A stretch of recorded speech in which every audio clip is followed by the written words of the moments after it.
Okay guys, so welcome to the isometric exercise library.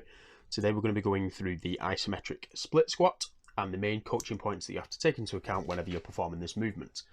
Now, this is actually a functional isometric rather than a positional isometric variation, which means you're going to need some form of fixed resistance that you can push against.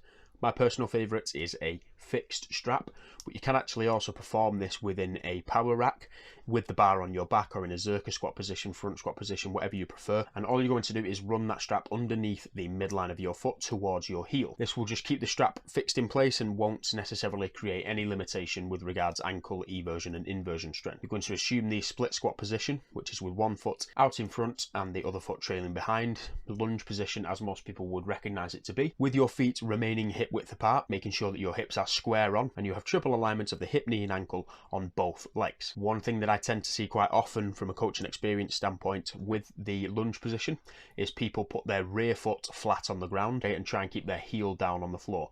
Make sure that on the rear leg that heel is lifted and turned round so that your hips are square on. From this position, making sure that the shoulders stay stacked on top of the hips, at least in the start position. You want to create tension within your abdomen and focus on generating intra-abdominal pressure. From here, create a slight hinge at the hips so the shoulders will go out in front of the hips slightly, and then bend both legs simultaneously as you would do in a squat position and lower your rear knee towards the ground, focusing on keeping those ankles, knees and hips in line. Now, with the isometric split squat position, you're going to be generating tension on the upward phase, okay, and trying to snap the strap or move that fixed resistance, as we've said before.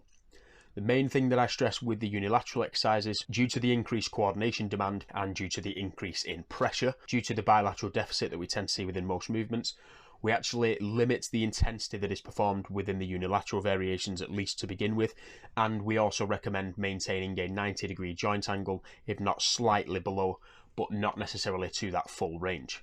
Only because, again, from an anecdotal experience standpoint, I tend to find that people find aggravation within their patellar tendons when they go to extreme ranges of motion within the isometric split squat variation. So instead of going all the way to the bottom like we would recommend, doing a longer joint range of motion on the functional isometric squat or the deadlift or so on, with this time we actually recommend to go in a mid-range at about 90 degrees. Again, you're going to hold this for the allotted time, reinforcing the most sound structural position you can. So keeping, again, the ankle, knees and hips in line with one another, maintaining that tension throughout your abdomen and into your thoracic cavity, and then reinforcing this on the opposite side as well.